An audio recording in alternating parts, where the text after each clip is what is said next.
Balita mula sa lalawigan sa bawat rehiyon ng ating bayan. Dito sa Ang Pilipinas Ngayon.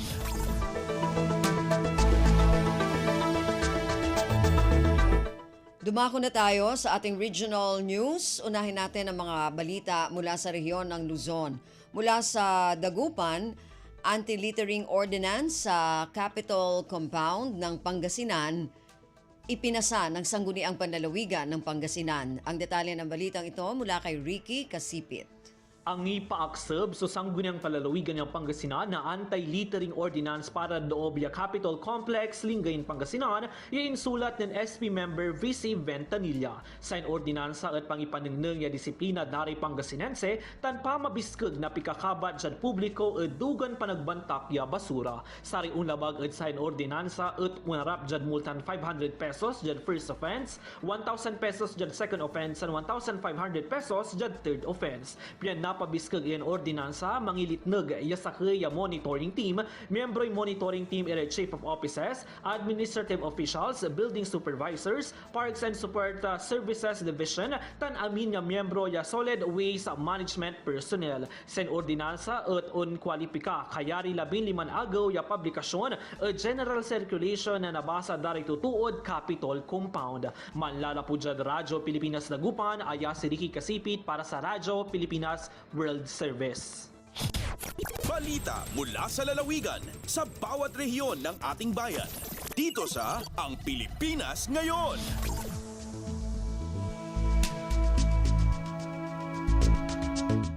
Maraming salamat, Ricky. Yan ang ulat mula sa Dagupan. Samantala, dumako naman tayo sa Bontoc, mga manggagawa sa mga tanggapan ng pamahalaan na hindi nakapasa sa Civil Service Examination.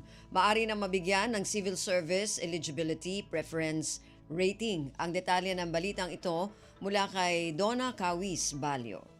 In pagdaar ni Mountain Province Civil Service Commission wenno CSC Field Office Director Anita Verina Paredes kadagiti empleyado ti gobyerno asaan nga nakapasa iti Civil Service Examination wenno CSE ang mabalinda maikan iti Civil Service Eligibility Preference Rating wenno CSE PR.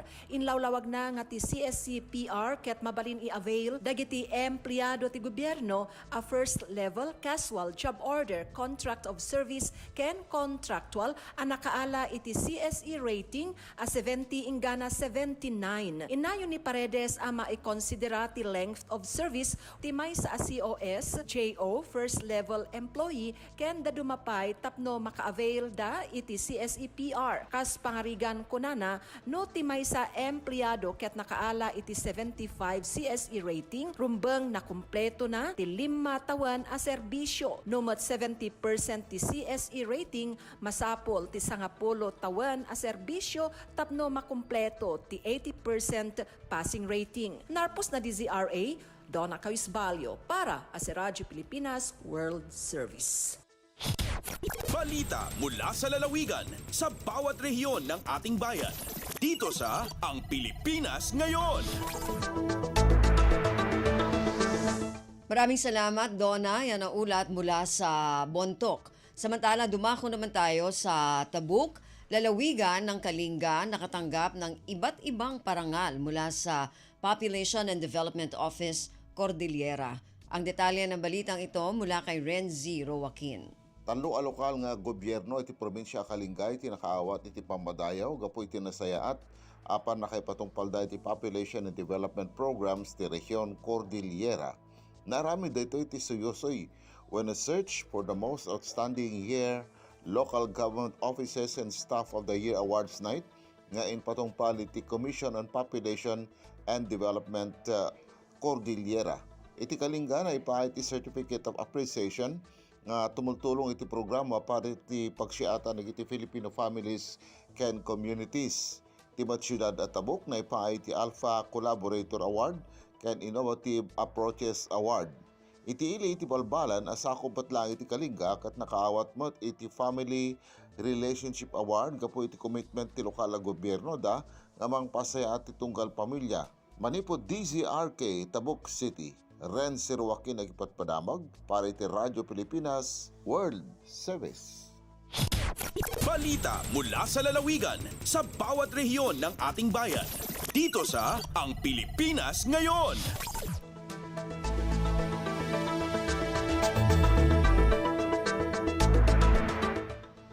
Maraming salamat, Renzi. Yan ang ulat mula sa Tabuk at kabuuan na ulat mula sa rehiyon ng Luzon.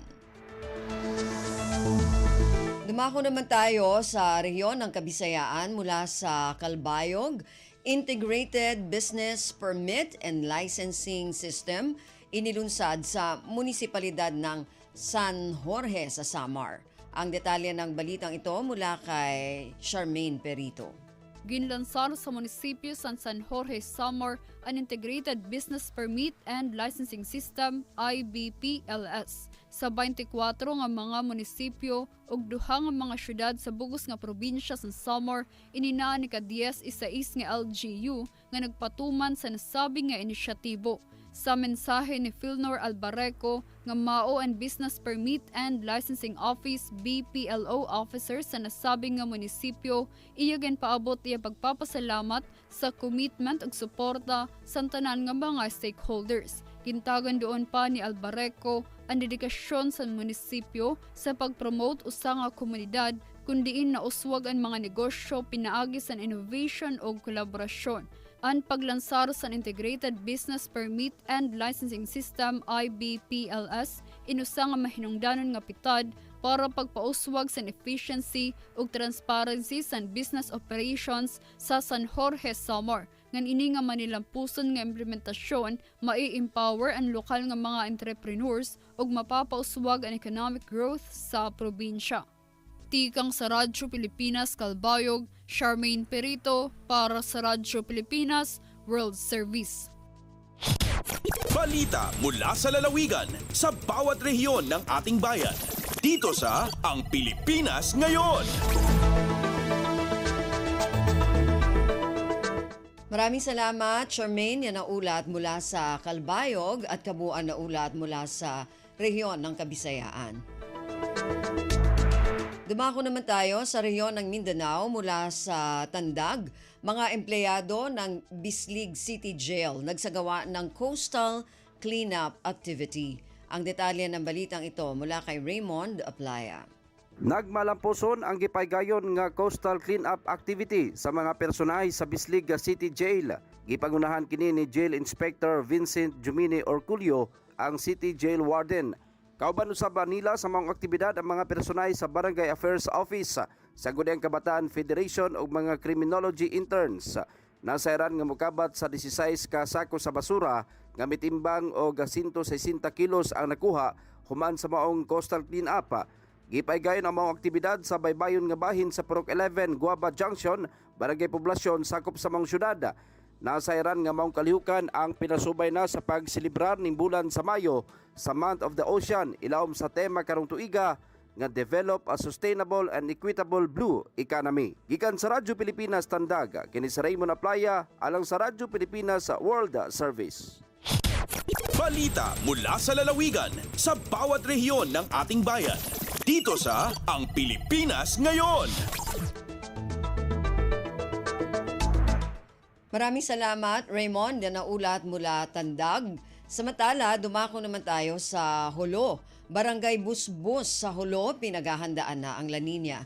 Ang detalye ng balitang ito mula kay Fatma Gino. Dalampak Coastal Barangay, hambukin na busbus sa mga lokal pagabahaan na municipality sina Hulo, di binaybayan sila lupa sog sa kahaba pangulan, hanggang nabiyaon piaga sa sakapan nila na ini. Bangadunon kan punong Barangay Almayda Undog sina busbus, kimawa sila 5 tao, amoy magaparuli sa jasing paglano sina drainage system at awaan ran sina tuwig baha, habihayaon magasusok na in La Nina phenomenon. Mapuas ding hinipya ngayon niya sabihan kan in District Engineer Ajan Ajijul, si Ministry of Public Works 1st District Engineering Office, tabangan sila pagadayaw si mga nalalapat ang drainage system asupay matanto mahatwol iman marayaw im pagaanod sina tuwig baha.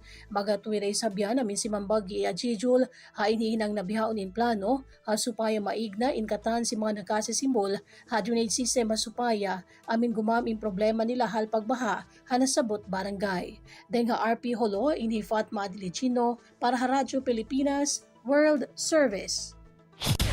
Balita mula sa lalawigan sa bawat rehiyon ng ating bayan. Dito sa Ang Pilipinas Ngayon.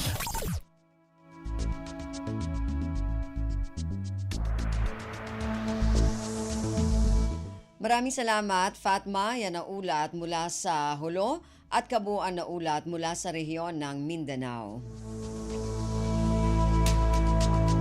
Narinig po ninyo ating regional news para sa araw na ito. Kalipunan ng mga balita mula sa iba't ibang rehiyon at lalawigan dito sa Pilipinas.